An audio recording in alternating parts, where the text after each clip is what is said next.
To that point of the operation, I had loads of body taps at night. And I got so much to share, but eventually, just to talk about my new girlfriend, I drove down to see her, and at the hotel, I wake up at night conscious, my eyes are closed, and I feel two hands slightly touch me on either side of my body, and I'm being pushed on the bed from one side of the bed to the other. I don't feel the bed, I feel him gliding, and I thought, I'm being abducted. Like, okay, so I send love out. I was expecting grace. I send out love telepathically. And what I was expecting, like verbal talk, like telepathy. And instead of that, I hear these high-pitched shrills. Like inhumane, something you'd hear like in a movie, a scary movie. And I thought, oh, that's weird. I send love out again because I was super calm. I'm being moved on the bed. I send out love and I hear another high-pitched shrill, a shriek, a banshee shriek. You got to accentuate the positive. Wow, I feel good. A little bit of feel good goes a long way. You're listening to Karen Swain, teacher of deliberate creation, accentuating the positive, showing you a way to a better life. Accentuating the positive, it's not just fad, it's sanity. Who in their right mind would accentuate anything else? If you feel like that's what you want to do. G'day, g'day. Welcome to another show, Accentuating the Positive with Karen Swain. Always a blessing to present another show for you. And I have the wonderful Jan Gray with us on the show today. G'day, Jan. Welcome. Thanks for having me. Hello. Let me tell you a little bit about Jan. And please remember, if you're liking the show, subscribe to whatever platform you're listening to the shows on. We're on a lot of platforms these days, all over the joint.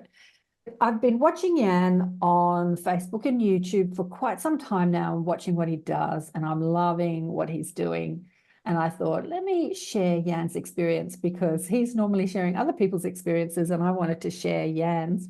So Jan Gray, also known as Mr. Gray, is a French-Canadian lifelong experiencer and host of Experiencer Interviews, a podcast show on YouTube speaking with people around the world who share their stories about extraterrestrial and otherworldly experiences and phenomena. Jan is from a small mining town in Canada where everybody knows your business and has been an experiencer since he was 3. Once he started grade school, although his experiences stopped but returned when he finished college. He's a college graduate with 2 mining degrees, and Jan holds private gatherings with people who are interested in knowing more about the ET phenomena, helping them in their own awakening process, from ETs to UFOs, UAPs, shadow beings, angelic experiences and psychic predictions, visitations, visions, communications with the afterlife. Jan has been blessed with the chance to live out these experiences.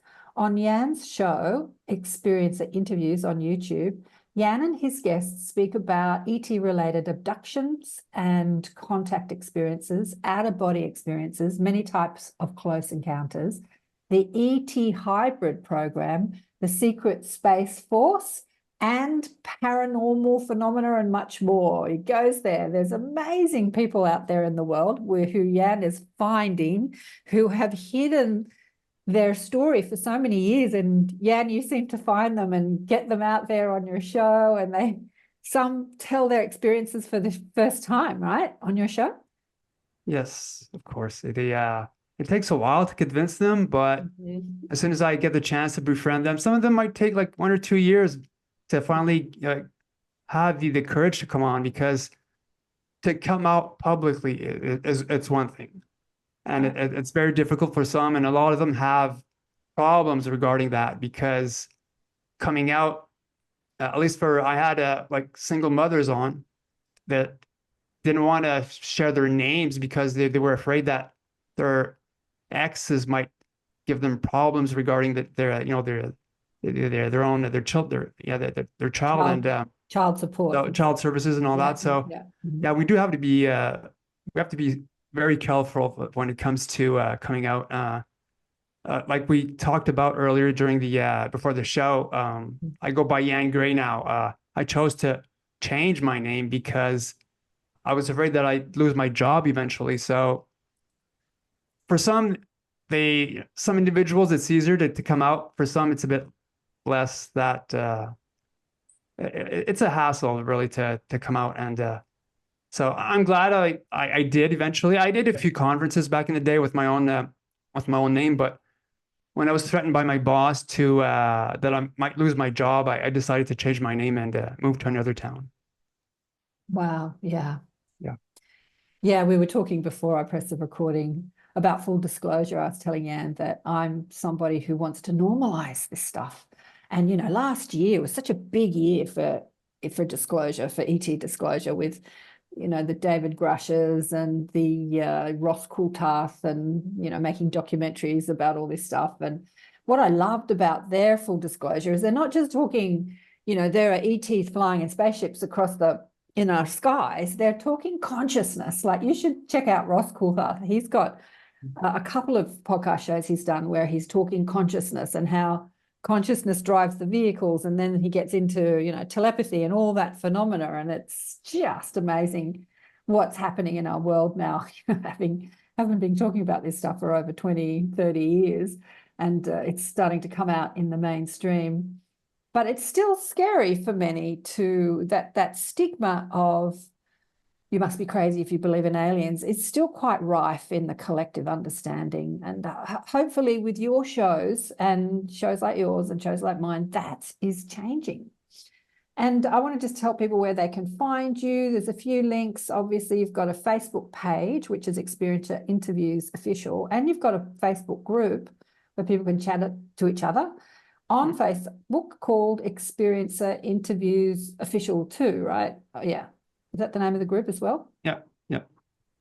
And you've got some Patreon, you can donate to Jan on a couple of links he's got on his YouTube channel, which is also called obviously Experiences Interviews.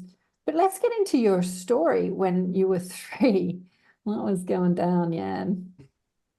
So imagine back in the 70s, we didn't know much about ETs, right? Especially northern Canada, let's say, and of course, we had the old tabloids or anything that came out of the US. ETs back in the day wasn't really like a hot subject, really.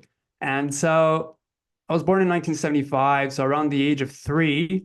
Now my brother, he was born 4 years after I was born. So he wasn't born when this happened. So I remember telling my mother that there would be people in my room at night.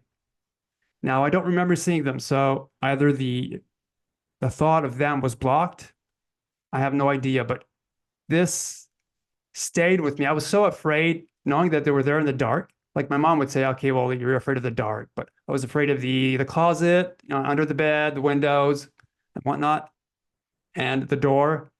But knowing that they were there, the fear was so big that I had to sleep with my entire body against the wall. So like a plank, really. I didn't move. So that's how I slept up until the age of 11. With my entire body against the wall. I didn't want to look behind me because I knew they were there. Sometimes my mom would wake up and she would realize that I was right beside her bed, watching her sleep. Now that freaked her out because she would ask herself, how the did I get out of the crib? Now, speaking to a MUFON researcher back in the day, he told me that sometimes when children are being brought back, they go to see their parents sleep because that brings them comfort or a form of security. So, but I didn't, again, I just thought I put that aside as fear of the dark my entire life up until the age of 40, let's say. So my brother's born and I changed to another room and nothing major happens in that household. One thing is that I realized later on is I still remember my first nightmare. I'm not sure if that's normal, but down the road, I realized it's probably a screen image. Now, the ETs show themselves, and sometimes they change their appearance in front of you, right? to something more less fearful, less frightening. So this is what happened. My first nightmare. I'm in my bed, my new bed, and I'm looking at the end of the bed. And what I see is on the end of the bed is a 3-foot tall boxing glove doing this. And I end the dream, I call out to my parents, and they come, and the energy is really off. Like, what's happening? Like, oh, I never felt this before. So where was I? I have no idea. So my dad picks up and I start pointing at the glove and they can't see it. And that nightmare stayed with me up until now. And I remember it like it was yesterday. So eventually we moved to another town. And so nothing happens up until really when I finished college and I'm finally on my own for my first time. But the time I stopped sleeping a bit against the wall was around at the age of 11. And I'm sleeping. I realize I'm conscious, but my eyes are closed. I'm on my bed, on my back, and I realize my legs are up at a 45-degree angle. I cry out no in my head, and I feel my legs fall back to the bed. Oof. And I black out. And that's when I stopped sleeping against the wall. So my entire young adulthood, teenage years, nothing happened. So to me, again, I didn't know. I always put these aside as like fear of the dark, nonsense, could be anything, right? There's a lot of, in my maternal side, my mom's side, there's a lot of ghost stories. So we were brought up with the paranormal, right? But again, I didn't ever put this like down as like ET-ish. So I finish my second college degree and I move out of town and I start working on my own, like far away from my folks for the first time in my life. So I'm out of the conditioning of school and I'm naked to the world now. So I took this mining contract and within a few months of being in my new apartment, that's when the psychic stuff starts to kick in.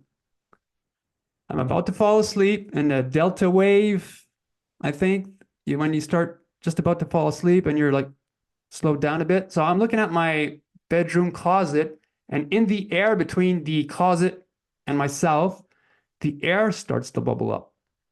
So like heat rising from hot pavement, or like water and oil mixing together.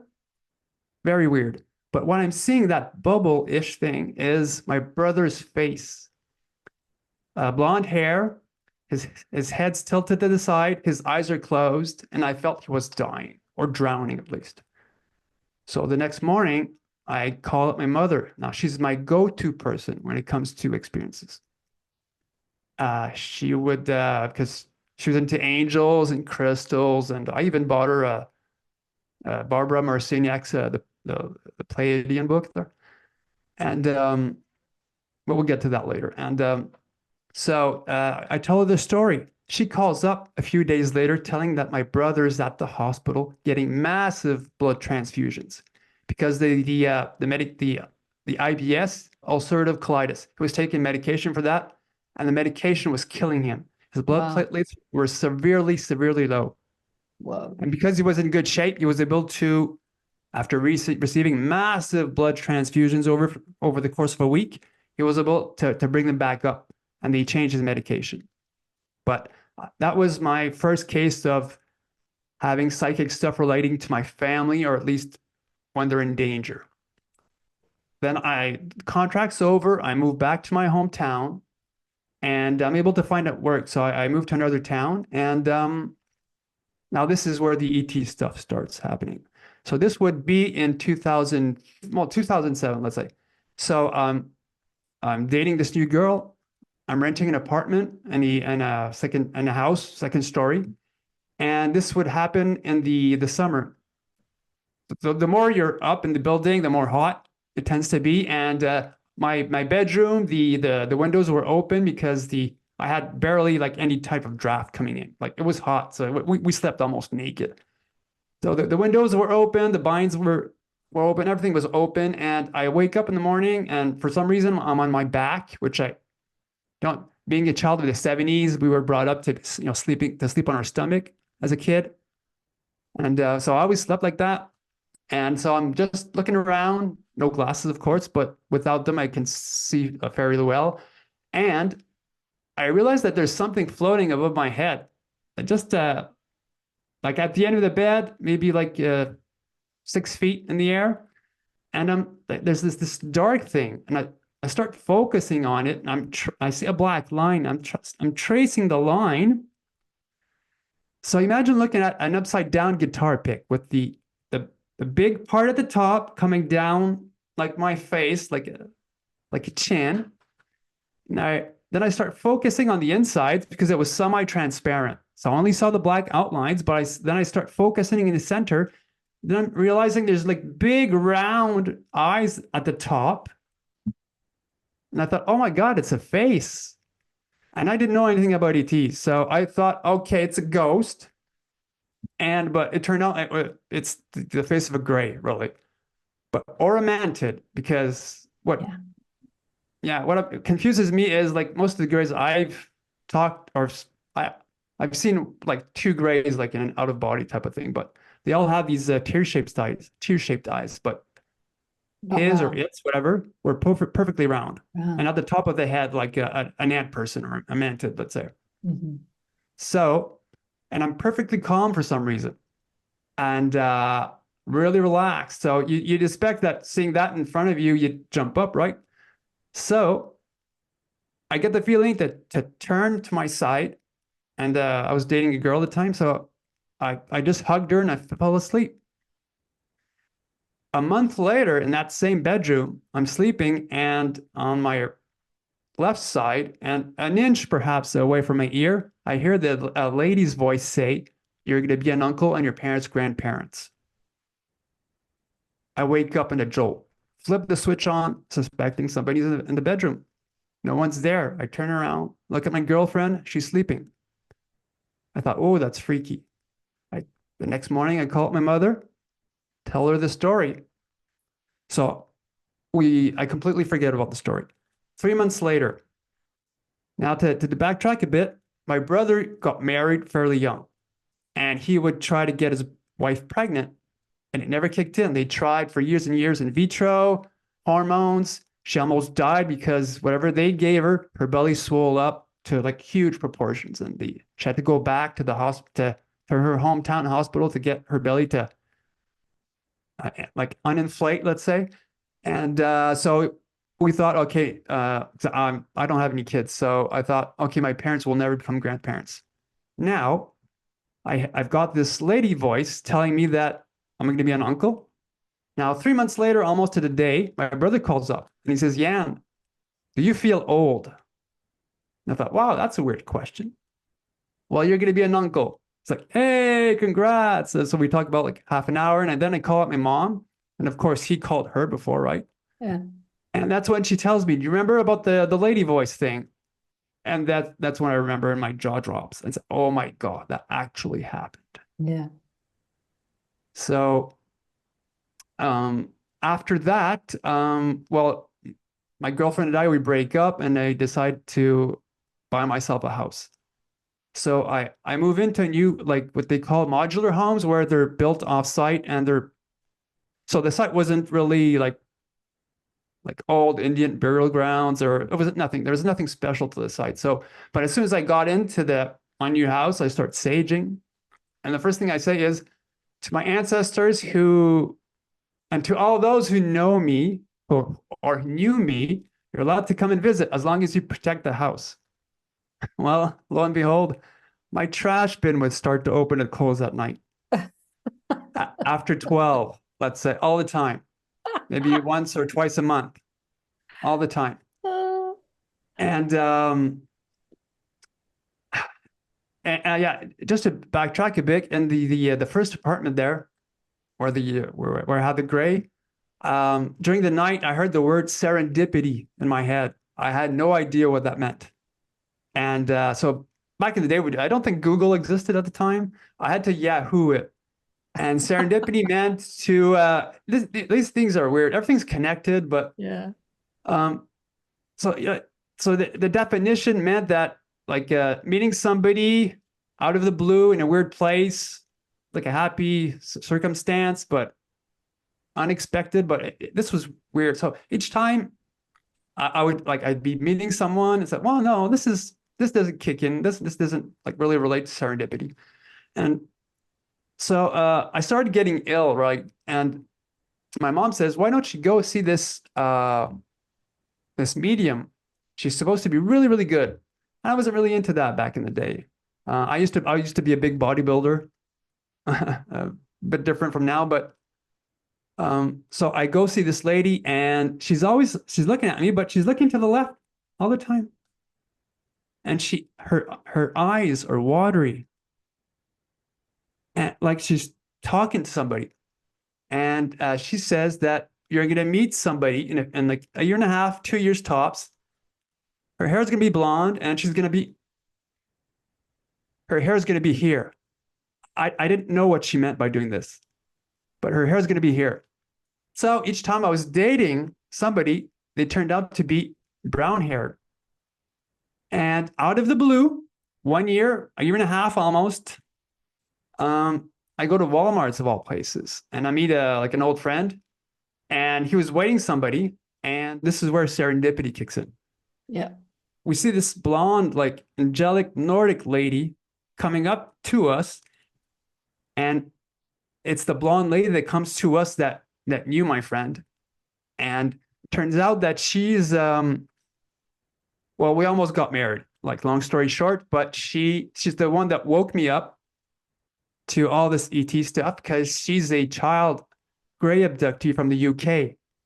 So this is Canada, and I'm meeting everything's connected, and we're all pieces of a chessboard. We're being moved around. Yeah. But so we talk a bit at Walmart's, and she emails me later on, and she started talking about this ET stuff, and I thought she was in a sect. Little did I know about ETs.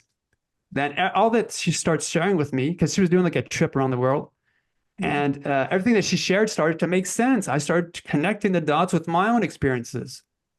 Like she was put on my path for like a reason. And so her mom used to date Ozzy Osbourne. She got a few funny stories with that. People can't believe me, but it's like, yeah, no. Fabulous. And her great grandfather was a knight and a brigadier in the military, and was best friends with Eisenhower and General Patton. Whoa. Yeah. Wow. And my phone was tapped the entire time we dated. Wow. And yeah, when I eventually she had to go back to the UK because they're allowed like 6 months in, 6 months out, whatever. Yeah. And so each time I'd call her, I'd get these 1980s beeps, like weird that you'd get on the phone, which you don't have normally. And then I'd hear like somebody picking up the phone. So each time I'd speak to her and another experiencer friend who used to live near where I lived, that would happen. And it stopped when we broke up.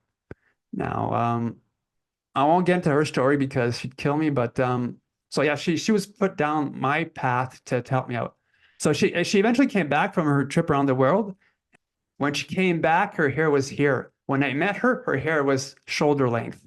So that's why the medium was doing this, because she couldn't gauge the length of hair she had when we'd meet up for the first time. Yeah. So when she came back, she had short hair. She had short hair because she eventually went to India, and the monkeys played around with her hair, and it really screwed her hair up, and she had to get her hair cut. So yeah, so we did the second night she was at my house, we did a C5 for the first time. Now, that was my first C5.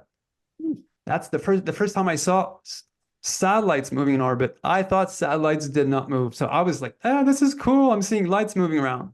The third night, 45 minutes in, now we were on my front lawn, and we're standing up this time because normally we'd lie down on a bed sheet and we'd look at the stars. So at around 9:45, 45 minutes after we did the C5, we do these chants. We even tried the Greer protocol. And so 45 minutes, a UFO flies over. Let's say 45 feet above the power lines, you could have thrown a rock at it. It was so close. At least 10 feet wide, Wow. orange red, roundish, like a roundish egg. And it glided just above the power lines.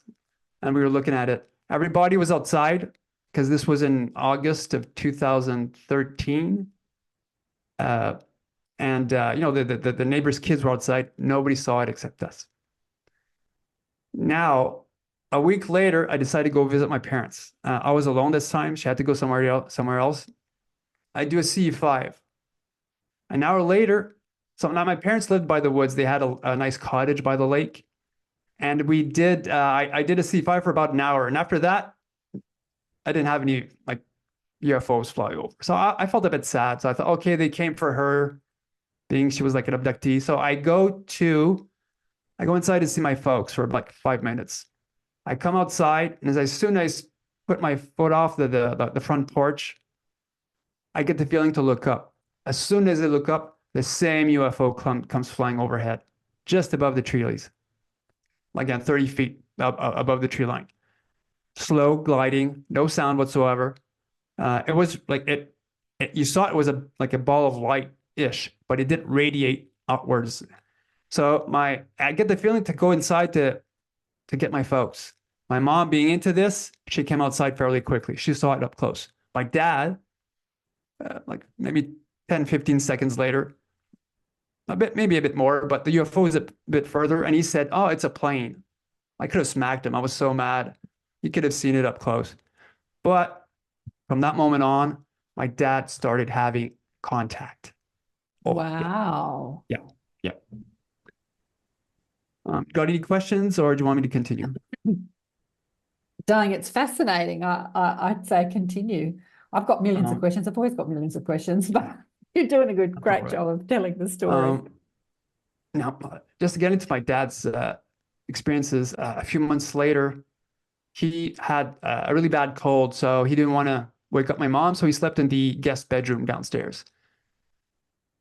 The moment, for some reason, they've got perfect timing. As soon as he woke up during the night, a 4-inch golden orb.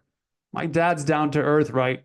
He didn't believe in this whatsoever. So a 4-inch golden orb came in through the bedroom window, and it floated just above his head, and it like glided from one side of the bedroom to the other, and then it came back out through the window. But he tried to catch it. It either went through his hand or over his hand. He doesn't know. But it had like weird wonky energy moving inside. And so he had that. He would also get like I did, which I'll get into later, but would get body taps at night. He'd wake up with a shadow being beside him, which he thinks it was his mother that passed away a year prior.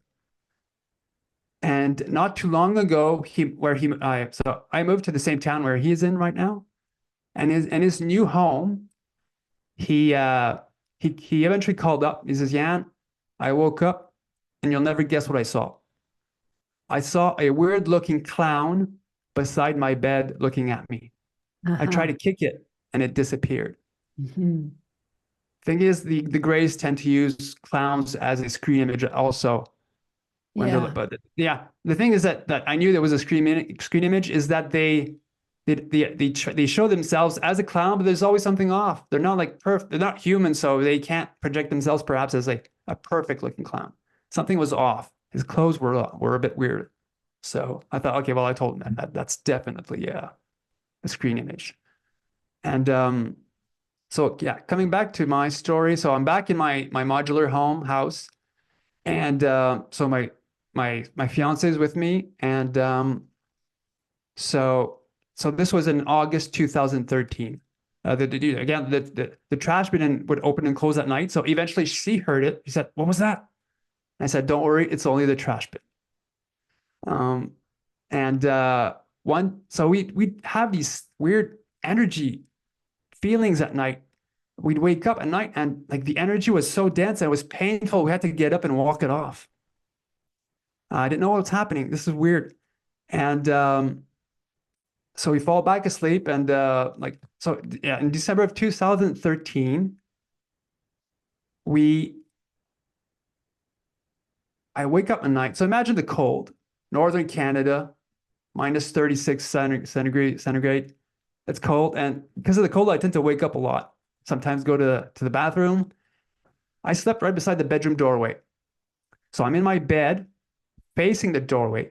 And I open my eyes, and at maybe like 2 feet in front of me, I'm seeing this 4-inch or 4.5-inch long disc. I thought it was a disc floating. So like up at like 4-inch, 4.5 inches long and maybe like 3.5 inches wide. So a sort of matte gray. And my brain registered it as floating. Nothing was holding in place. On the other side of my bedroom was my living room. The windows were open, so there was starlight, moonlight, and lamplight coming in. So that's why I had a bit of light in the bedroom as well. So I'm seeing this 4-inch disc, which eventually was probably a black hole or portal, let's say black portal. So everything happens fairly quickly. The light switch was just above my head, so I jump, I flip it on. The portal disappears. My fiance wakes up in a jolt. What's happening? What's happening? And I tell her the story, and she says, no, I'm not waking up because of you. A man was speaking to her telepathically, EMP, nonstop, electromagnetic pulse. So we knew something was off.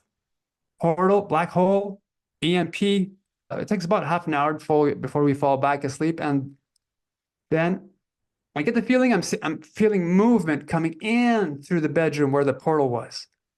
Can I ask you, Jan, she said a voice is speaking to her. What was the voice saying? Yeah, like I said, that it was a male voice, sorry. He was telling her EMP, electromagnetic pulse. Oh, he was saying that, EMP. He was saying that. EMP. Yeah, EMP. sorry about that. And I see. so we were a bit alarmed because she had military stuff like threatening her. So yeah, plus we had the phone tapping thing, and so we were a bit frightened, of course. And so we fall asleep, and I'm feeling movement coming in through the bedroom, but I black out. And this time I wake up during the night. Again, like I said, there was like some light in the bedroom. I'm facing towards my fiance this time. I'm sleeping on my right side now. And what I see in front of the bed and on her side of the bed were at least 5 6 feet tall, huge, broad-shouldered shadow beings. And why I say they're shadow beings, they were like in 2D. I could see through them. They were blacker than the night. 6 feet tall because I'm 6 feet tall, and they were the same height as my bedroom closets. Mm-hmm. So imagine American football players, but only see the shadow silhouette on the wall. Mm-hmm. So I'm seeing that in front of me, broad shoulders, and where the head would be, or the neck at least, was a really big, disproportionately round, elongated helmet. All 5 of them were the same. I'm super drugged up. So imagine waking up from an anesthesia at the hospital. Yeah. That's how I felt. Oh, okay. But I'm totally conscious, so drugged up. And for some reason, well, you're drugged up. You're not afraid of anything, right? Yeah. I'm able to lift my hand to say hello. As soon as I do that, I black out. I'm conscious again. I realize I'm standing up. I'm looking downwards towards my feet.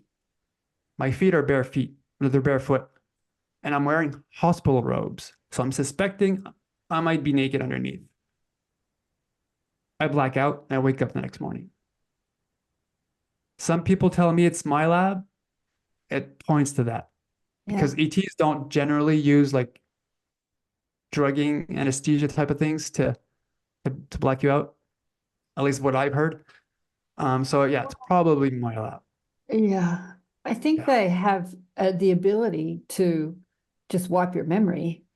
But I don't think that feels like a drug. It just feels like you just don't remember. You black out. Yeah. You just don't remember anything. So yeah, the fact that you were, woozy That's interesting. Hmm. Interesting. So have you So had any regression therapy for any of I them tried once over the net, and over the internet? And yeah, it's I I might have been too stressed out to not go deep enough. maybe. But yeah, or I I've had a few on that took was it Sherry Wild that took like 5 times to, I think she told me that it took 5 times for her at least to go under until she Maybe. starts recalling stuff. So might have taken a bit more, who knows, but yeah. So and that same house, I started like in 2000, at the end of 2012. Remember, we thought it was the end of the world. Yeah. I started meditating a lot for the planets, sending energy and whatnot. One time, I like maybe like near the end of the year, let's say, I go to sleep not expecting anything. And as soon as I close my eyelids, on my left eyelid, there was like a projection. Don't explain to me how I think it's a projection. I don't know, but I saw images because as soon as I opened my left eye, it disappeared. I closed my left eye, it came back. I opened my right eye, the image was still there. What I'm seeing is like a black and white TV, like a black and white box. And in that box, I'm seeing the side view of an old typewriter with these cylinders that you have to push when you're like, to change lines, whatever. And somebody's typing. And the feeling I get from that is I had to start blogging my own story. Yep. That's the Because message I would write it down, write it down, write it down. write it down. Yeah. Mhm. My fiance had her own like site where she blogged her own stories, and she had like thousands and thousands of readers. And so she gave me the idea to. So I still got the old PDFs that when I did create when I did log on to the site and I entered my own stories. But so the day after I meditate again, go to bed, not expecting anything. I thought that, oh, that's a one-off type of thing. And yeah, just to backtrack a bit, when I went on the site, blogged everything that I could at the time. Then eventually I do meditate and I go to bed. As soon as I go to bed, I close my eyes. What I'm seeing is in the black and white box again, it comes back. Instead of seeing a typewriter, I'm seeing two hands shaking on it. Like they're congratulating me, like job well done. Nice. You did what you were supposed to. So I thought, oh, that's pretty cool. Yeah. I would have never thought about like thinking of that. So yeah, fast forward. So we had the shadow beings and that same household. My fiance was working on a laptop and she said, "Yeah, I just saw the ghost of a young girl move in front of the bed." Like maybe like a few days later, just falling asleep. She was still in the living room. I went to bed early and just about to fall asleep, and I start hearing children laughing right beside my bed. So what else happened in that bedroom and that house? Let So me ask eventually you, yeah. when you heard the children laughing beside your bed, did you speak to them? Who are you? Nope. Why am I experiencing Nope, this? because Didn't ask any questions. no, because would have I was asked you. I was alarmed, like, oh, and I said, hey, my fiance, I just heard children beside the bed. And I was like, I guess I came out of that sort of phase or that like the delta wave type of thing that Mindset. whatever connection was there and it was lost. In your mind, you didn't say, where's that coming from? I know they were right beside the bed. So you just like you knew they were right beside the bed. Yeah. Well, because it was so close that I knew it was there. Mhm, mhm. Yeah, I eventually saw the spirit of a cat. I used to take care of my neighbor's cat, and they were always out. They left. They would leave the cat outside in the freezing cold. I would take care of it because I felt really sad for it. Yeah. But I was allergic, and I started getting like rheumatoid arthritis symptoms. Oh. And I thought I can't take care of it, so it probably died outside. Oh. And because I never saw it after that, felt really bad for it. And but eventually, I saw this white dash jump from the side of the bed onto my lap, and it ran down towards my feet. Yeah. That was so cute. I've got a cat, and I often see the cat in my peripheral vision. he's not dead, but they astral travel all the time. Like I see the spirit of the cat walking, so I'll look, oh, that's the cat, and there's nothing there, and then I'll get, he's asleep, but he's out, he's out of his body walking around the house. I'm like, oh, okay. Anyway, please go on. Yeah. Oh, well, we eventually get invited to a like a special CE5, and somebody that worked with Bud Hopkins was there. A police officer was there. Somebody that worked for MUFON. Another another experiencer, and then another couple. So my fiance and I, we drove down to the C5, and I say out of the blue, like, wouldn't it be funny at 11:11, like a UFO would finally show itself, because the house was on top of a sort of hill, so we had a clear view of the horizon, and so we're like at around 11, I say that, and I forget about it. Then everybody's pointing. Hey, there's like a light coming towards us, and so imagine being on a hill, seeing the horizon. Within a minute, it's already above us. That thing flew hella fast. Yeah. 3 lights in a triangle formation with a huge red light in the middle. Wow. A triangle UFO. But the thing is, we were hearing afterburners. That thing really put me off a bit, because it confused me. I thought, okay, was it a TR3B? And because knowing that they were probably spying on us, because our emails were probably checked. And so we thought, okay, well, could be a TR3B, but I wasn't sure that if TR3Bs, like American UFOs, had as a backup a jet propulsion engine. But speaking to other people, they said that that was probably a real triangle UFO, but you didn't see like jets in the vicinity trying to follow it. So that could have been a thing. But yeah, that was my first triangle UFO. So we drive back home, and what happened after that? Well, a lot of stuff happened. We eventually the company I worked for went broke, and eventually I had to sell my house. That really ticked me off, and she had to go back home for a bit. Your fiance had to go back. My home. fiance, yeah. Let me ask you, the company that you were working for at the time, was that a mining company as well? Yeah, I've been working for mining companies since 2000. Well, all my life basically, but on my own since 2005. And can I ask you why you chose to get into the mining industry? Well, where the mines are really active where I grew up. Okay. And my dad was an electrician in a mine. So at the age of 16, I started working as a student to make money. Yeah. Because normally during like the summers, they hire students, that at least the children of employees, to help them a bit. So I've been working in the industry since the age of 16-ish. So that's the main reason why. And I didn't know what to do down the road, so I decided to study in the field. So that's where I decided to do one in geology, one in mineralogy. Eventually, like after 2013, my mom, also she dies. She went with my dad to the hospital. My dad had a checkup for his nose, and he had a runny nose all the time. And she caught a super virus at the hospital. Within 2 days, she was dead. Wow. That totally, yeah. She was dead within 2 days in 2014. Yeah. Whoa. Yeah, 2014, and they never closed the hospital. No. So anyhow, I write to my fiance a letter that she could, because she wasn't allowed to come back up until like 6 months later, right?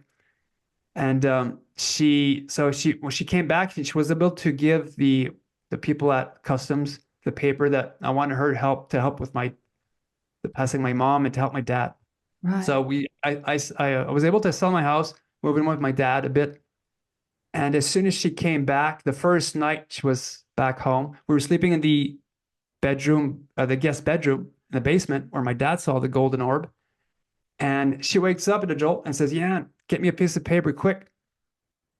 And so I give her a piece of paper and a pen, and she starts writing down the entire page. My mom was speaking to her. Nice. while she was back in the UK, my mom appeared to her while she was on the loo, Yeah, yeah. and she told her, "Please take care of my boy. He has no one else."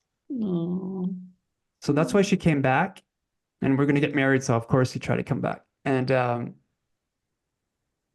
so my mom was speaking to her during that night. My mom didn't.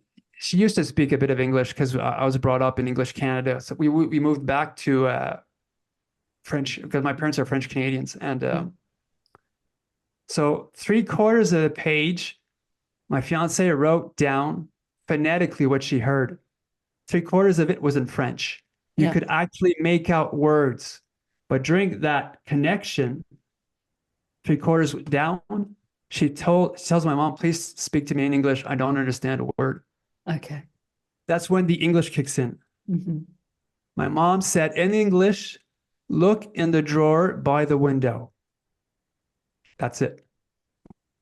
The next morning, we show the letter to the page to my dad, and we start going around the house, opening drawers by the window.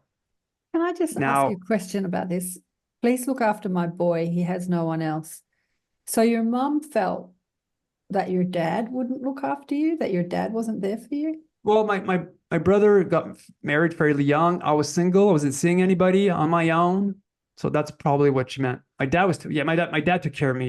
He gave me a place to stay, and again, I think everything's tied down to, everything brought me to, the selling my house, my company going broke. I couldn't find work fast enough.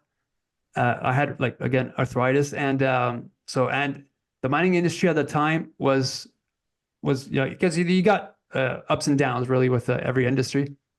So nobody was hiring at the time, so I had to sell my house. I moved in with my dad. Yeah. My mom, Passed. my mom passes. Mm. So I was there. Like, everything happened for a reason that brought me to help my dad cope with it, because he started drinking. Mm. I'd wake up at night, 4 a.m. The lights are still on. I'd find out that my dad's in front of the computer with a bottle of beer or a cup of wine, and he fell asleep in front of the computer. That's how sad it was. So I had to take care of my dad. So that was really hard.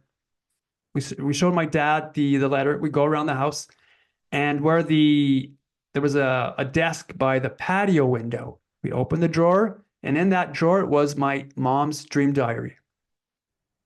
Wow. The second to last entry was that my mom had a dream vision of her own death, yet she didn't know what it was about her death.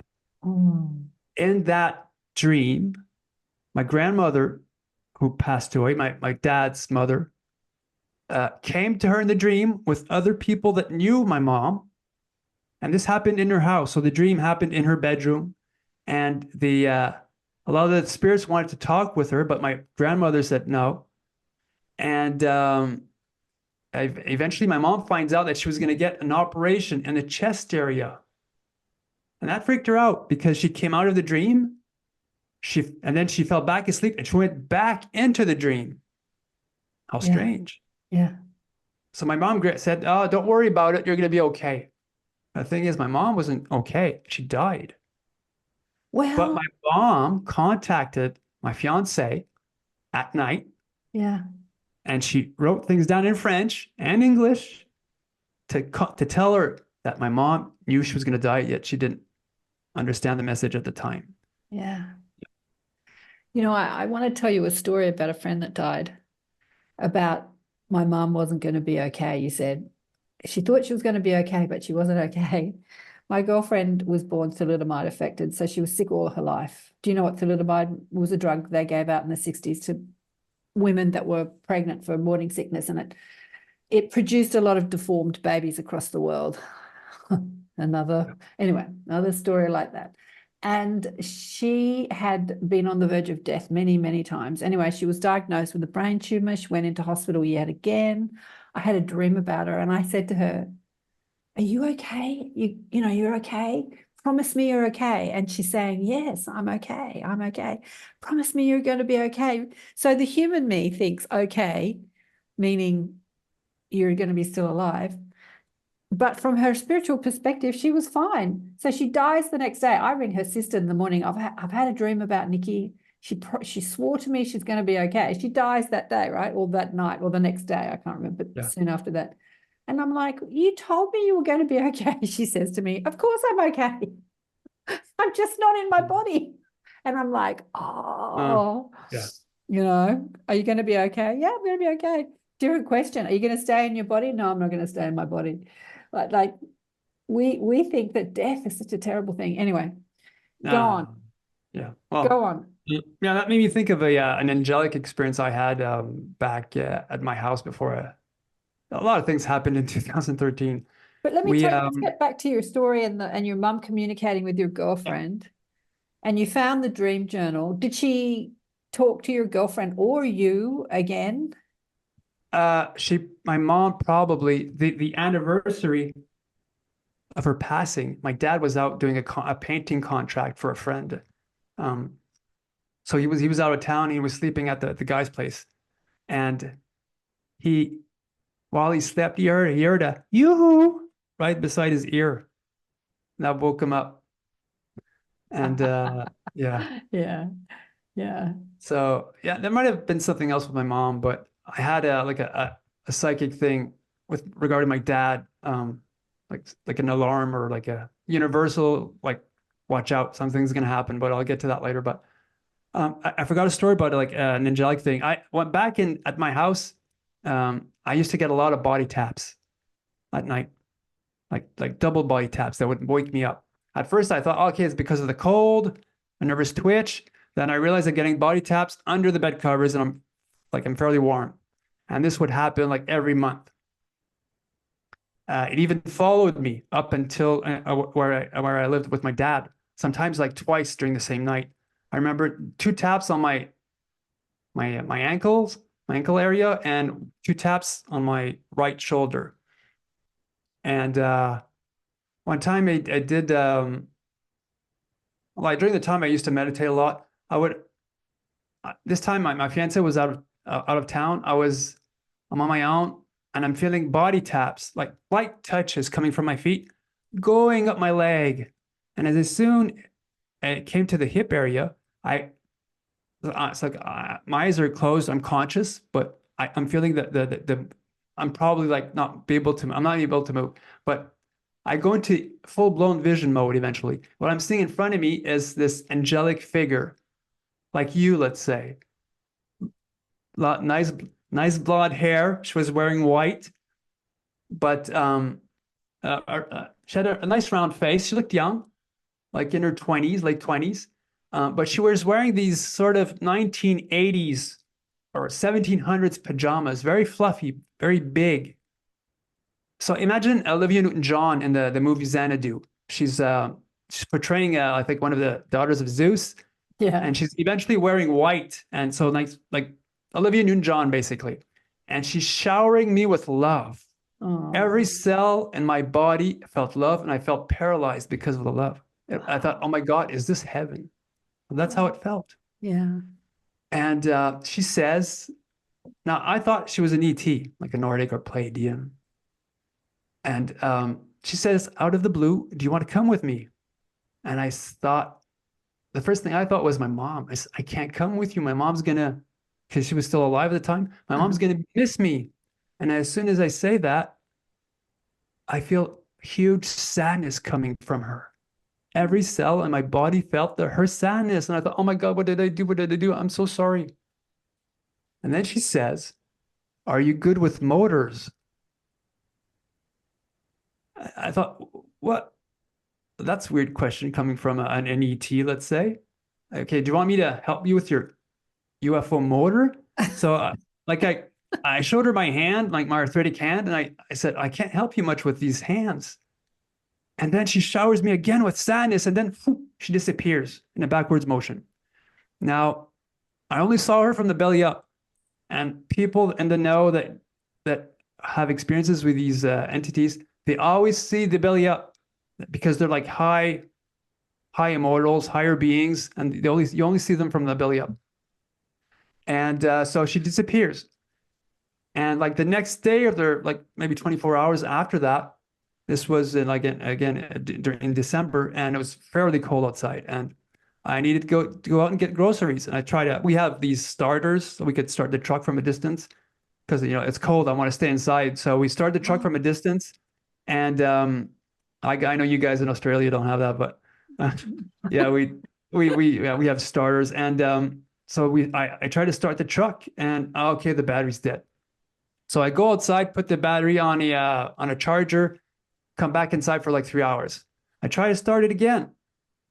Oh, it's not working. So my dad called my dad. My dad says, go under the truck and try to tap the starter for like a few minutes, see if that works. So I go underneath the truck, remove all the snow, super claustrophobic because I didn't plow the yard the night prior. And I'm able to snuggle in between the snow and the truck. And I find the starter and I start tapping on it for like a few minutes. Then I go directly inside the truck and I start to manually start the truck. So it takes like 20 minutes. Then bang, the truck starts. Yes, I could go and get some groceries. So I go inside the house, and that's when it kicks in. Are you good with motors? She wasn't talking about a UFO motor. She was talking, are you good with truck motors? Ah, yeah. How weird the question was, how vague it was. I had to make reference to that. So when you came inside the house after you started the motor, you had the memory of what she said, or did she say it again? You had the memory. No. The memory. Are you good with motors? Yeah. Are you good with motors? Yeah. So, Jan, I'm so curious. When these beings show up, you don't say, who are you? What do you want? Where are you from? No, I don't. Well, what's your relationship to me? These things happen all of a sudden out of the blue. How am I like the UFO when it came overhead for the first time? I was in awe, so I just looked at it for like a minute. But the second time, I had the feeling to go, because I saw it before. I had the feeling to get my folks for some reason. Yeah, it's as if you don't have like much control over what's happening sometimes. Yeah. So that's what happened, and so what else? Did she ever come back? No. No. And did she identify herself? Did she give you some sort of energy signature? What I didn't say, because it just came back to me, all my life, I felt I was missing somebody, like a girl that I knew. And so I remember when I was like early teens, I'd walk to and fro in the living room. Who am I forgetting? Who am I forgetting? I was super pissed all my life. And one movie that really stuck with me, and I was the movie Child of Glass by Disney. Not sure if you remember that one. No. I think it's in the 70s, perhaps early 80s. It's a story of a kid that moves in with his parents into a house that was on an old plantation. And he befriends the spirit of a young girl who was murdered there. Now, her spirit was trapped in the child of glass by the man or her father, I think, perhaps, that killed him. So she was stuck in that doll because of her father, and I think the spirit of her father was also on the plantation. But looking at how she was portrayed, she wore this sort of white that looked exactly like the white pajama robe type thing that the angel looked like. Wow. That she was wearing. Yeah. So all my life, I had this sort of weird connection with that child of glass, the spirit, because she was wearing white, and it was I was traumatized. I only saw the movie once, but why am I always remembering that young lady in white? And during other events in my first modular house that I bought, I'd had these out-of-body experiences where I knew I was out of body. I was on the floor sleeping. I knew my body was in the bed. And I heard this lady's voice say, "What are you doing on the floor?" Then I'm feeling this sort of like love and somebody hugging me. And I'm being brought back slowly in the bed. Then I black out and I wake up the next morning. And another time, I haven't had a raise in a few years. So I went to see my boss for a raise. And he starts to huff and puff. and be big like a bear, and he tried to be intimidating. And during the entire event, I did not breathe in once. So as soon as I never got the the money, right? I had to leave to get it a raise eventually. But so I went to my office, and that's when the room started to spin. And I eventually had to go and vomit. I felt super ill. I had to I couldn't even drive back home. My secretary brought me back, and I slept in front of the toilet on the bathroom floor. I eventually wake up, my heart's racing, and I go to bed. I fall asleep, and then I realize I'm out of body. I'm in a sort of fetal position or on my knees in front of the bedroom, one of the bedroom corners that's directly in front of the bedroom doorway, which connects to the living room, which connects to the where the you could see the main door where you get into the house. So I'm out of body. I'm looking at the bedroom corner, in a like a fetal position, let's say, and I'm hearing the door open. In my dream state, I turn around, the door is still closed. I turn back towards the corner, and then as soon as I do that, I feel a hand punch through my spirit body, let's say, and it grabs my heart with a hand, and that's when my heart starts to slow down. And then I'm being brought back into my body, and I wake up the next morning, and I feel okay. So it's as if that female entity, whatever, was following me all my life, or I'm somehow connected to it. Then I see this female entity for the first time. We're in a conscious semi-dream state. I don't know what to call it. Then fast forward, because when I'm sleeping at my dad's house, my fiance eventually has to go back, like 6 months later, back to the UK, and I couldn't find work 6 months later, and she eventually breaks up because she got money from her grandmother, they had like a small castle back in the day, so her mother and herself got like quite a big sum, and they bought a house together, so she had a place to stay, and so she breaks up, I think in March. Like for the entire month, I wrote to her every day, and she never responded.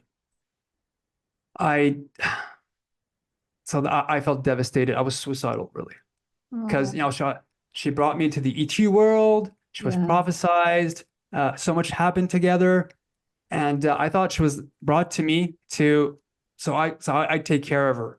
So I thought that was my mission, really, and so I eventually decide to send her. I cry out to the universe. Why? Like I was sobbing. I wanted to die. So I write to her a last email. Thanks for the memories. I had loads of fun, like something like that. At 6 p.m. Eastern time. So there's like a 5-hour difference with the UK. So this is past midnight now. An hour later, I get an email back from her after a month of not getting anything. And she says, Jan, what's wrong? A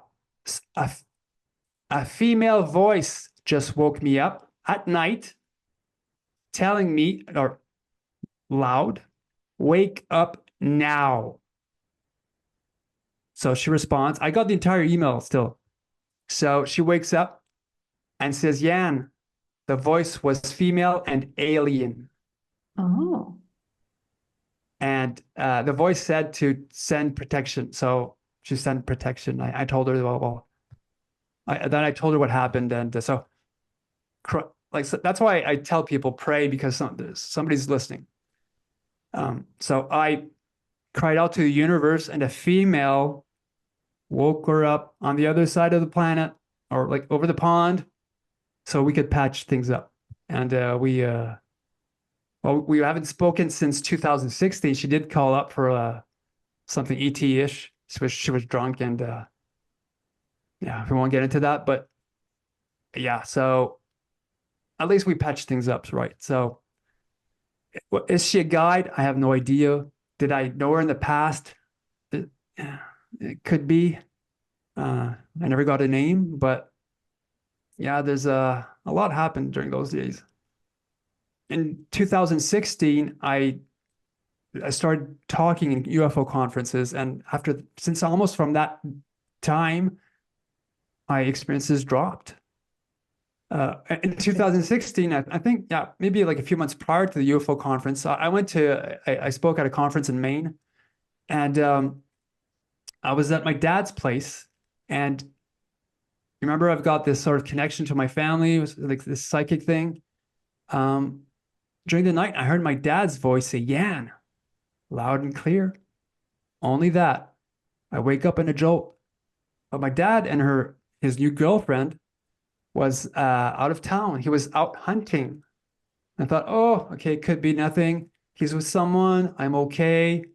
No worries. My dad's a hunter. He knows, and he went to hunt where he grew up, so he knows the woods. I wake up 7 a.m. Okay, nothing's happening. 8 a.m. Nothing's happening. Around 9 or 10, his girlfriend calls up and says, "Yan, your dad just called," because we've got cell phone coverage over there. And he says, "Your dad called up and he says he's lost."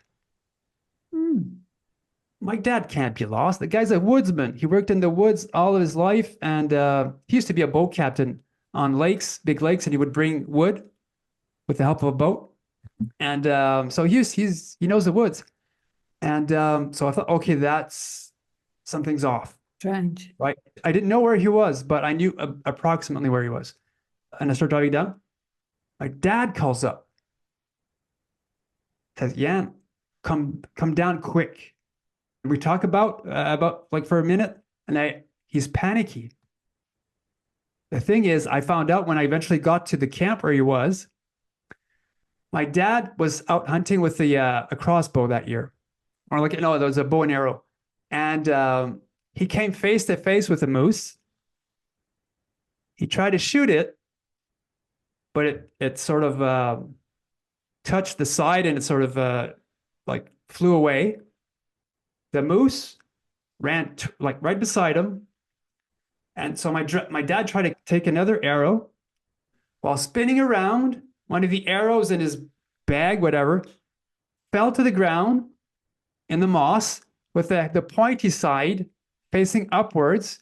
And when he moved around, the arrow went through his calf, through his boot, and he was bleeding profusely. But he didn't want to tell us that. So that's why he was confused. He knew where he was, but he was disoriented because of the blood loss. Yeah.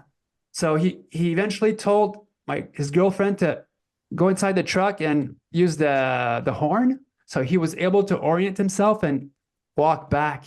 So as soon as I got there, he was removing the arrow and he was patching himself up. He could have died. Yeah.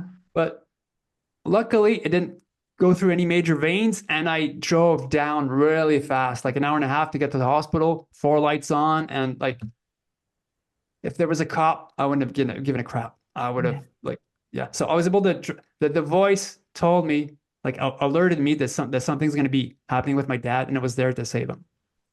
You saved his life. Yeah. Oh. So how long ago did that happen? I bet your dad hasn't 2016. Yeah. Has he been hunting since? Yeah. Oh. But yeah. Didn't get the message. Yeah, no. But yeah, he knows that he has to like be careful. What else? So I tell people when it comes to dreams, and it's outlandish, or it's out there. Sometimes, these things happen for a reason, or it actually happened. Now, after doing the show on the Experiencer channel, one night I'm sleeping and I'm with my brother and I'm looking towards the stars, and I'm seeing this black thing coming towards me, flying. And imagine like the Star of David in 3D format, flying towards you. So you say it's black because you're looking into a night sky and you're seeing a black thing. Is it black? It was blacker against the stars? Is it black against? It's a lot blacker, yeah. Yeah. Because it came up close. And so it's either like 2 pyramids stuck into one, or like really a Star of David, but in 3D. And it's floating towards us. And as soon as it comes close to us, it morphs into a gray. The gray says, you have an important mission. Then it disappears. As soon as it disappears, I appear in front of two humans. They're wearing government attire and they're debriefing me nonstop, saying, "What did the gray say? What did the gray say? What did the gray say?"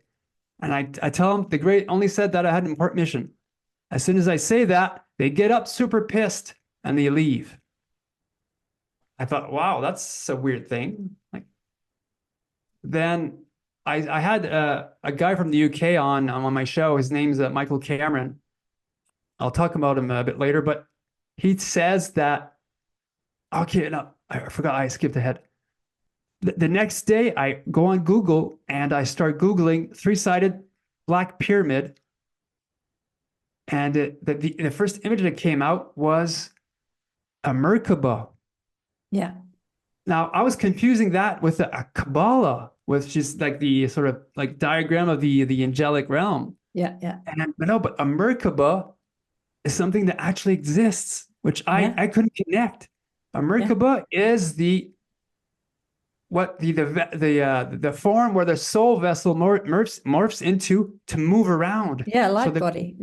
a light body. Mhm. I didn't know that. Yeah. So I saw something that I didn't know existed, but Mm-hmm. exists actually. I thought that was amazing. It's like, oh my God, that actually happened.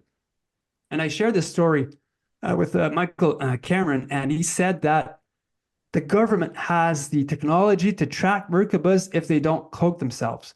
So that's the main reason why they tracked it to where I lived, and they probably used like remote viewers or like some form of like telepathic contact. I don't know what happened, but that's how they found me. Let me get this story straight. After you've done a show with somebody, you're looking at the night sky and you see the Merkaba, and then Because I was doing the channel, I suspect that it's important to whatever cause I'm working for. Yeah. And that's why the Gray said I had an important mission. You had an important, and when you saw the two military people, did you see that as a vision when you're awake? It was like a vision. I was sleeping, so You were sleeping. I was okay. sleeping. So that was in a sleep state, but in a dream state. You saw the Merkaba when you were awake, right? In a dream state. Oh, you were in a So dream that's why I put it off as a dream. Okay, gotcha. Then I Googled it the next day, and that thing actually existed. So I thought that was like pretty cool. Yeah. And because my brother's not an experiencer, and I thought it cool that he was there with me. So I'm hoping that one day he wakes up to it. Now, a lot happened. What else? Because of my fiance, I tried to figure out why I was having these experiences. And because, there's some ET-ish, spirit, angelic, psychic. So it's not like super hardcore of one thing. It's a bit of mishmash. And yeah, but from that perspective, it is all one thing. It's consciousness, we compartment as the human brain, the human understanding. We go angelic, ET, spirit, we put it in all these boxes and then we form groups and shows about them. But it is all one thing. It's all consciousness, and higher knowledgeable beings like many ETs understand consciousness. They understand different frequencies and levels of consciousness. And I think you said you've had Susie Hansen on your show, haven't you? Yeah, I love Susie. So when I had her on the show years ago, she was talking about as a child up on the ships being introduced to the soul of her son. And the Greys had said to her, get to know him. And so from their perspective, there is no death. There's just, you're either in a body or you're in an orb, it's a completely different understanding. Like, here's the soul that will incarnate as your son. So this whole death thing that we go on about, I know. Yeah, your consciousness, your energy is either flowing through a body or flowing through an orb or flowing through something. And they have this understanding. So from that perspective, it's all one thing. It's all one thing. Yeah. Anyway, sorry. Had a bit of a rant but thanks to these experiences, I don't have the fear of death anymore. Right. I just don't know where I'm going. So either I go through the light or I decide to go out to the universe like Bashar. talks about. No, not Bashar, but Alex Collier. Yeah, I love Alex. Yeah, I tried to figure out why I was having these experiences, and like a lot of the Americans that I had on my show, they all have some form of military in the family or military contact somehow. But up here in Canada, we have not much of that. So when I was dating with my fiance, I told her about my grandmother's bloodline.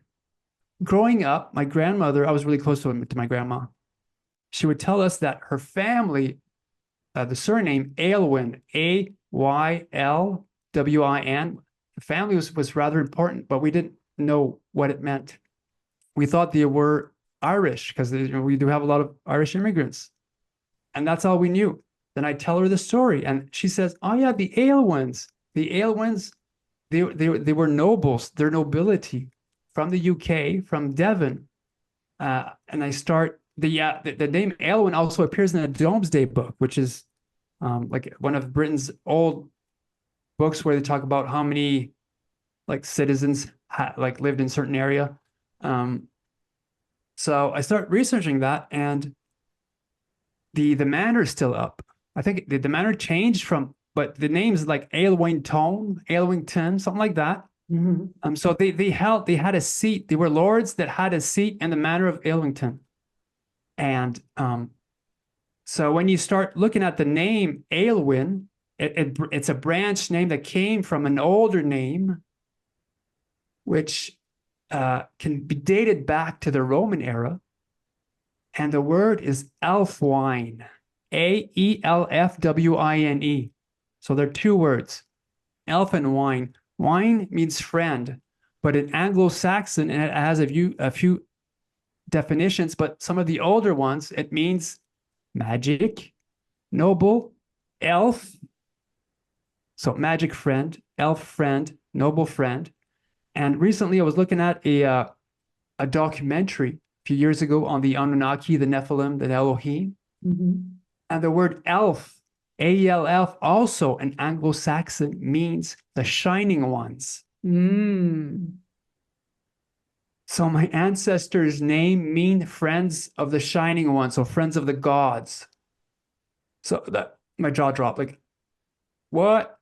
Like that was amazing. Like, and thanks to her knowledge, so I started like looking up on that, and this has a sort of like ancient aliens type of thing to it, really. And I met one of the girls that came on my show was her name's Vanessa Vandervliet. I'm not sure if you had her on. No. She's her grandfather's surname is Elphick, or like at least the translation is Elphick, Alfphick, and it's like loosely translated to worshiper or follower of the gods.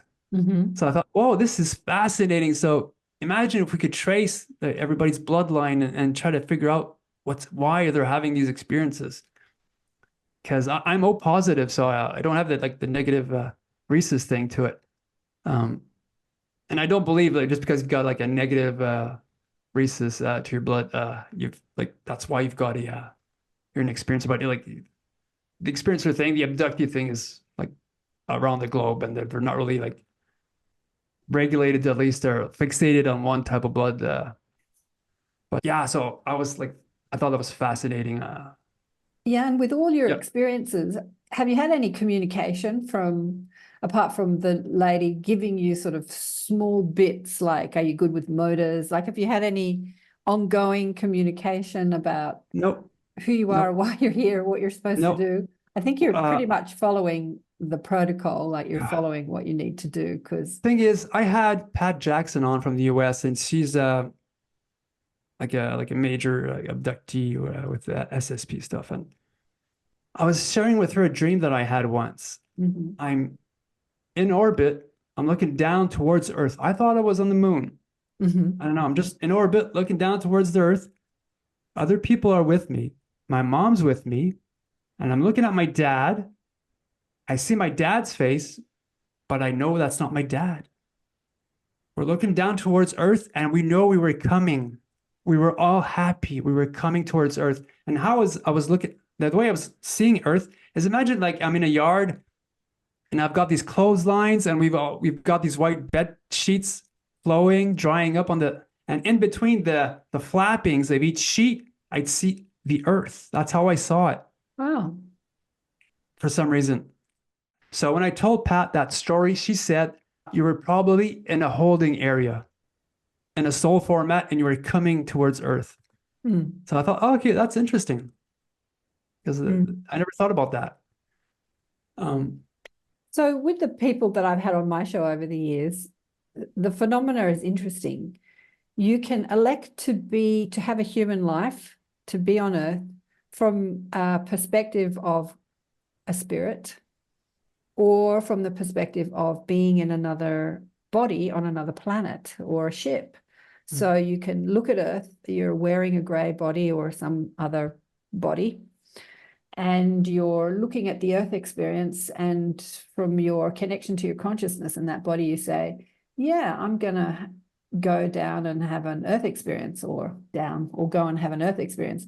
So there's a couple of perspectives from which we can choose to be here, and many experiences say that they're in some sort of ET body and they choose to come to Earth for whatever reason, to help clean up the Earth, to help with the hybrid program, to help human consciousness. Like, there's a variety of reasons why experiencers choose to incarnate into human form, to help their own race by donning a human body and what that human body has to help with, again, the hybrid program and different things. So what have people been saying to you on your show about that? And I also want to get into deliberate creation, as we spoke about. Well, I had a lady from Venezuela.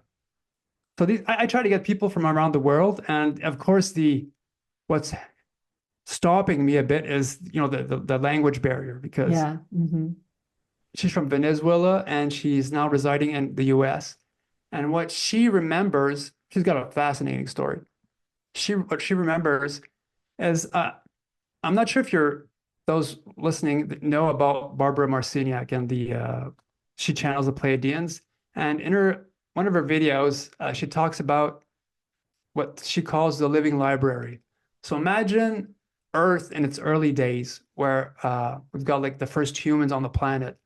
And we talk about these like wars in space. And she remembers being part of the crew, coming down towards Earth, fighting on the ground with a friend to try to save the planet. She remembers being on a ship. She remembers coming down, and she's part of the crew to protect the living library. And she remembers dying. And so regarding that, I think that's the only thing that could be related to like coming down towards Earth. A lot of them they do have a sense of like mission, that they're here for a reason. Yeah, absolutely. All of us are here for a reason, but those reasons vary. Yeah. When you're part of a collective from another system, and there is this collective reason to be human, then you're connected to that reason. A lot of them saw the new Earth. Like they've like seen it physically. Yeah. I had a lady on that, her name's Angela, and through like either the floor or like a huge window, they brought her up to this planet that looked like Earth, and they told her, "What do you think?" And she like, "What do I think?" So what she saw was, imagine Earth, no roads, Yeah. only cities, Yep. every year. I've seen it. And so there's overgrowth. The animals are walking through the streets, but there's no roads. Yep. And this was the new Earth, like the plan B. Yep. So Okay. My guides tell me that in another aspect of myself, I live there. And I always find it really frustrating why we still have roads. Like, I've said this on the show so many times. As a kid, I knew that when I grew up, I would be in a spaceship, right? Like, I would go to the supermarket in a spaceship, like anti-gravitic, technology, like vehicle. And I'm still, like, so many years later, 50, 60 years later, we're driving in petrol cars. Like, what? This isn't happening? But asked, you know, what does it look like when we don't have roads? And exactly what you've described is what I've been shown. Wow. Exactly what you described. Fascinating. It's beautiful. Like when you drive on roads, I think about this a lot. Like imagine if we're not utilizing the roads, what you could use it for. Like there are playgrounds and parks and it all turns into greenery.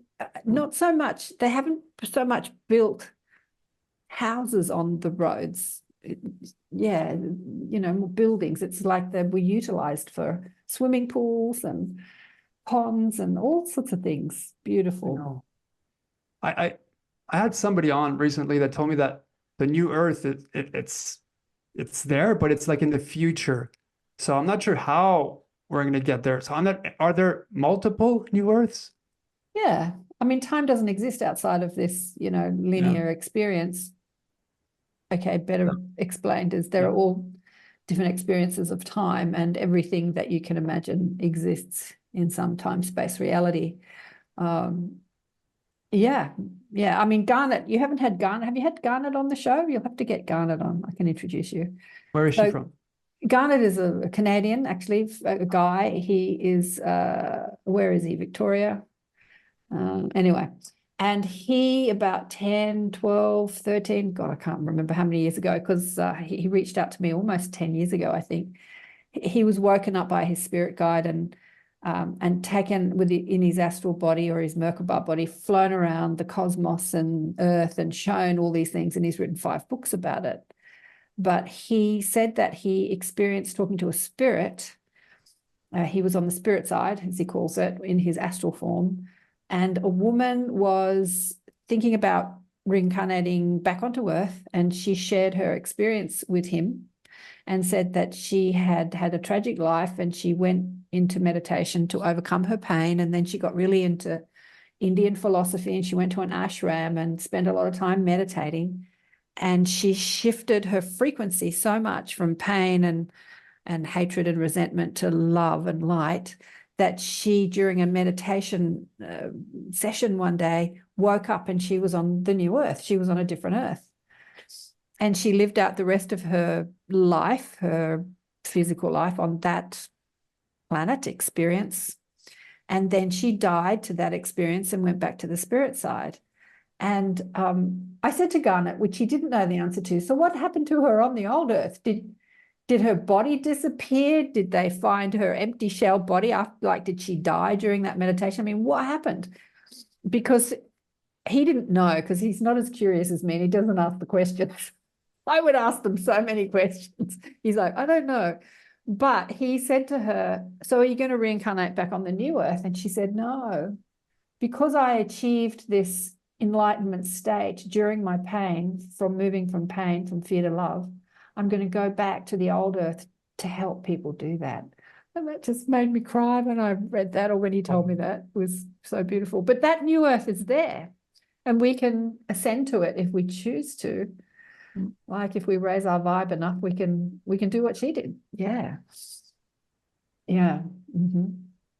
But I want to talk about, because I had a mission this year, we've been talking for almost an hour and a half, to speak about deliberate creation and how we can choose what we experience here on Earth, because this world being so difficult to navigate, in that we have many obstacles to overcome, the fear and our emotions being one of them.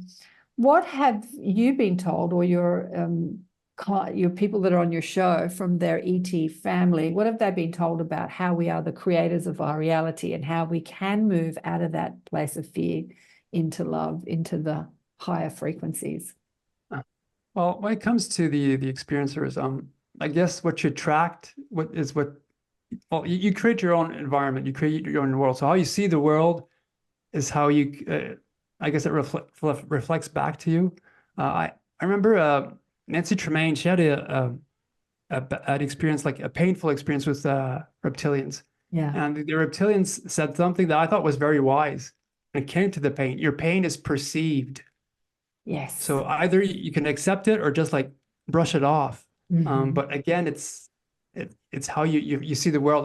When it comes to, like, again, when certain abductees, how they see the experience, they see it bad, but why are they seeing it bad? Was it because they were educated to see it bad? Yeah. Did something actually go bad, but you didn't know you didn't have the information to process it to see it in another way? So it could have been, there might have been an animal being taken from the forest and doing like a procedure on it to save it. How Yeah. does it see it? Does it see it bad or good? Mhm. Probably bad. We humans are the same. A lot of us haven't experienced anything ET-ish. So if we're being taken for the first time, how do we approach the experience in a bad way? Because we're told, like we're being bombarded by cinema. When I would get religion, when I would share my story with a geologist, she's from Africa and she's psychic. She would dream a lot about things that would happen at the office. So I shared her my shadow being story. And then that's when her education or her brought up being sort of kicked in. She said, are they sorcerers? So her coming from Africa in a religious household saw my experience as sorcerers. Yes, exactly. So you have to like go beyond that to when it comes to ETs, and yeah, you have to really think outside of the bubble, and you have to approach it and it's an open mind, but try not to be It's influenced by it. Yeah. it's our ignorance, really, isn't it? Which is, again, why your show and my show is so important in educating people about these stories, because it's our ignorance that creates the fear. If you don't think that this phenomena can exist, when you experience it, you're in abject terror. And something that you said was quite key, because you said, when we capture an animal and tag it and release it back into the wild, we do it for its own good. But at the time that the animal is running from us and is captured, it's terrified. But a human has the ability to turn around and say, like, who are you? Why are you doing this to me? To ask questions. But you said something really interesting when I said, why didn't you ask questions? And you said, at the time, I'm just in so much awe and shock that I don't think to ask questions. And I think that's probably the same with many experiences. They're so perplexed, they're so in awe and shock at what's happening to them at the time that they don't think to ask questions like, who are you? What's your relationship with me? Why are you doing this to me? Is there a soul contract? Did I elect to have this experience before I came into the body? Like, these are not questions that come up at the time. Yeah. Well, just to talk about your question, a bit like what you talked about earlier, like Bashar talks about trying to be in trying to project or at least think of the outcome or the reality that you want to be a part of. Yeah. And the more that I'm tuned into that reality, I want to be a healer. I'm into herbology. I love herbs and cleaning the body and healing. So I'm working with other individuals to help themselves and at least to educate themselves. And the more I'm tuned into that reality, that's when I'm getting a lot of angel numbers. 1, 2, 3, 11, 11, 3, 3, 3. As soon as I deviate off that, and my girlfriend also, my new girlfriend, when she works on her health, bang, she gets angel numbers nonstop. As soon as she deviates by eating crap food, it stops. As soon as she's back on track, they're sending you messages. So you have to be like, you have to really put yourself in the zone, do the time, but try to really work on yourself and be the person that you want to be. Absolutely. And eventually it's going to come to fruition. But I think that this teaching is such fundamental in what many of the highest conscious beings, either being ET, Star Nation people, or spirit guides or angelic realms, are trying to teach us. As humans, we're so sort of swimming around in the mire down here in the forgetfulness, and we don't understand the power of thought, the power of focus. We don't understand our own power. And I think it's such an important message that they bring and that Source brings, is that we create our own reality through what we focus on. Let me ask you, I'm sure lots of people understand this, but don't practice it. I see it all the time, coaching people and in my own family.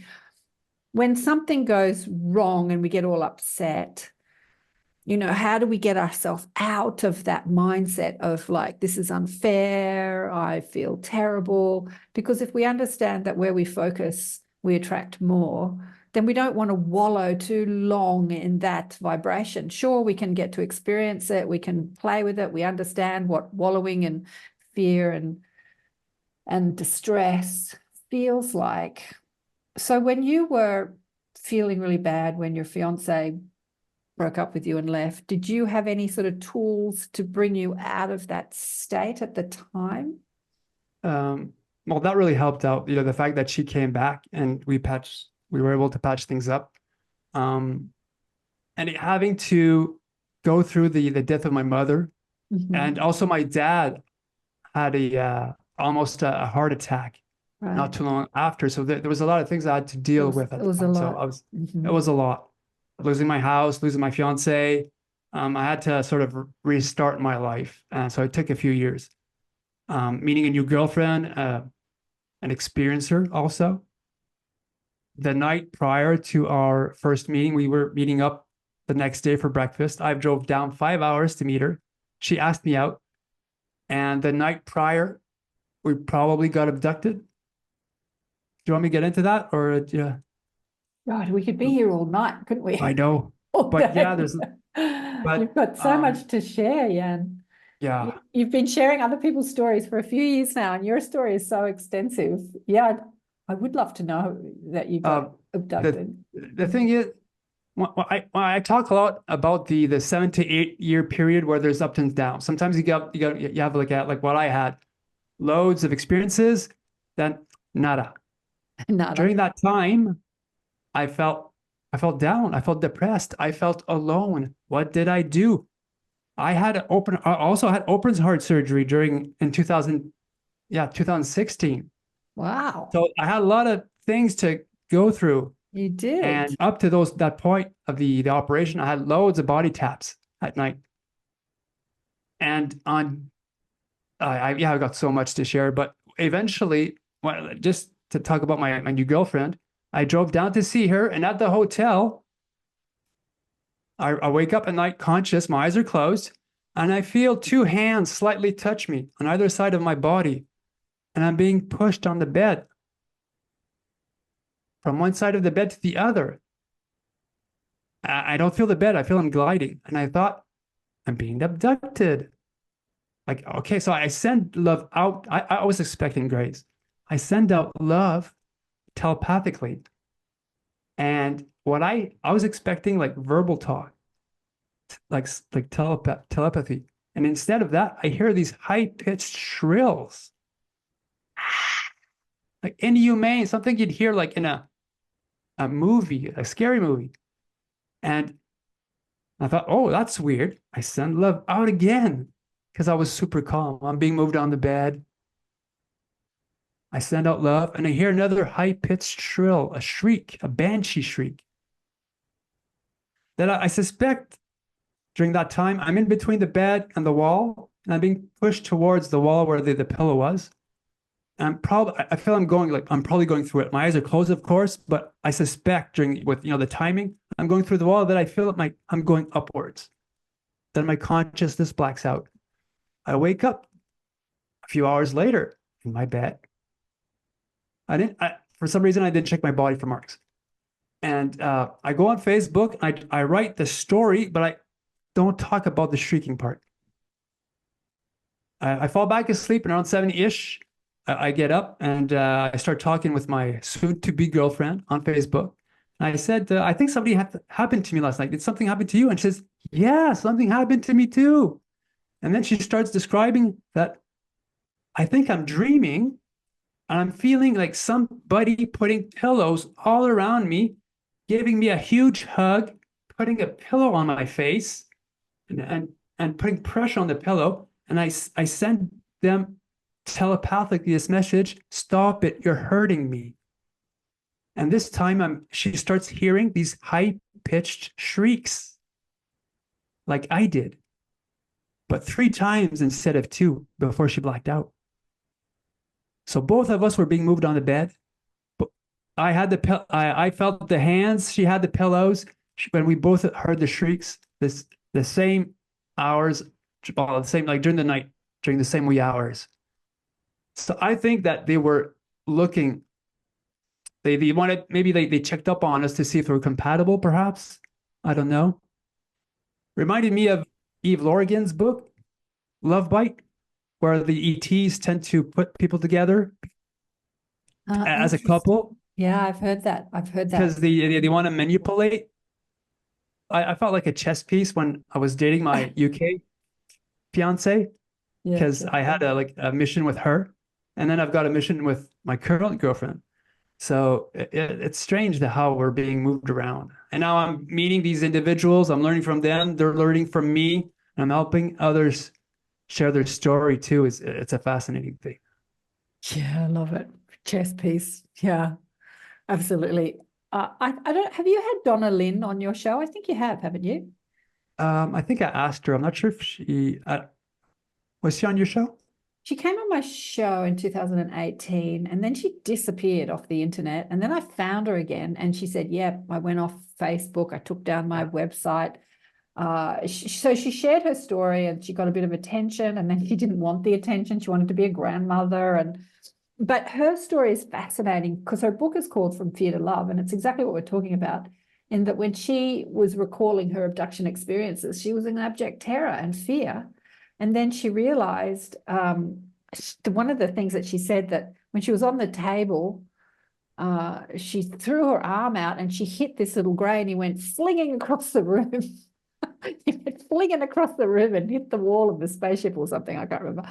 And she realized that they were quite soft and vulnerable, and she felt so terrible. And she had this compassion towards this being instead of feeling like it was this horrible experience and they were her persecutors. Like, she had this compassion, and as soon as she went into compassion, she was able to come out of that fear state and move into understanding and acceptance, and then realize that she had a soul contract and it was all set up, and then she moved into love of these beings, and that's what she called the book, From Fear to Love. But she remembers also what we were speaking about before, being in an ET body, a grey body, and electing to come to Earth in a physical form, in a human form, and looking at the Earth experience as she would look at a smorgasbord, and then picking up a plate and taking from the table of the Earth experience and putting it on her plate was the analogy that we spoke about. And she's like, death, divorce, disease, like, yep, I'll put that on my plate. I'll put that on my plate. And her guide, who was an ET at the time, says, are you sure you'll be able to handle all that? And from that perspective, she's like, sure, it'll be a breeze.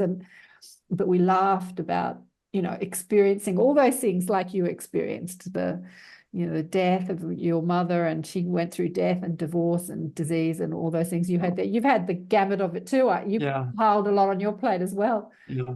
I suspect my list was big and I checked marked everything down. It didn't feel as easy as when she was choosing it from the smorgasbord. So I loved the conversation. I've spoken to so many people over the years, Jan, and people like Donna, they really stand out. She stood out for me. Yeah. Yeah, I think I did ask her, but she said no.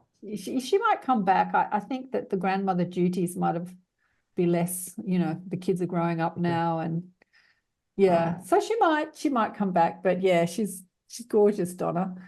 Yeah, but look, one of the things that Jan and I spoke about before the show, not this time, but when we were chatting before, was I sent Jan a fabulous, because Bashar's, Darryl Anker's everywhere channeling Bashar, but there was this fabulous little documentary that someone made on YouTube, and I sent it, and you had written, oh, I love Bashar.